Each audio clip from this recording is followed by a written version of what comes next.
يلا العيد جه، والعيد ما يحلاش الا بكفته وشوي وشويه دلع. هاتي بقى معاكي كوبايه ونص من البرغل الناعم جدا، عليهم بصلتين مفرومين، عليهم ربع كيلو ليا ضاني او بوش من عند الجزار.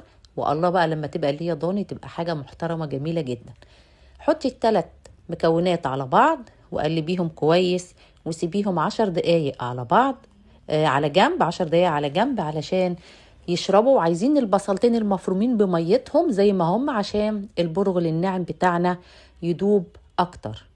وهنضيف البصل على البرغل على اللية على كيلو من اللحمة المفرومة، واللحمة هنا حمرة، وانا ضفت عليها ربع كيلو من اللية، وعليها باكت من البيكنج باودر، ومعلقة من الملح، ومعلقة من الفلفل الاسود، معلقة صغيرة من البابريكا، ومعلقة صغيرة من الشطة اختياري. وهنقلبهم كويس مع بعض. وشوفوا هنا اللحمة اندمجت مع المكونات التانية. جهزي بقى صاج، وهاتي الشبكة بتاعت الفرن وحطيها على الصاج بتاعك.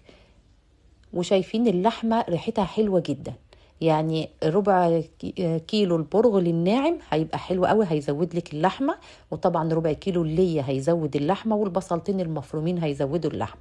هاتي بقى معلقتين من مية البصل، عليهم معلقة من الزيت، عليهم مكعب صغير من التلج، وحطيهم قلبيهم مع بعض في السلطانية بتاعتك او في الطبق بتاعك. وعيدان الشوي، وابتدي صبعي الكفتة بتاعتك على العيدان، ويا ريت عيدان الشوي تكوني بلاها تحت الحنفيه وبعدين صبايه عليها عشان ما تتحرقش. وهنرصها على الشبكه بتاعه الفرن بزاويه. وبعد ما نصبع هنبتدي نضغط عليها على الشبكه عشان تديني علامات كانها الجريل. شايفين العلامات شويه واضحه معاكم اهي. وهنا حته التلج دي هتجمد لي اللحمه وتخليها ما تفكش معاكي.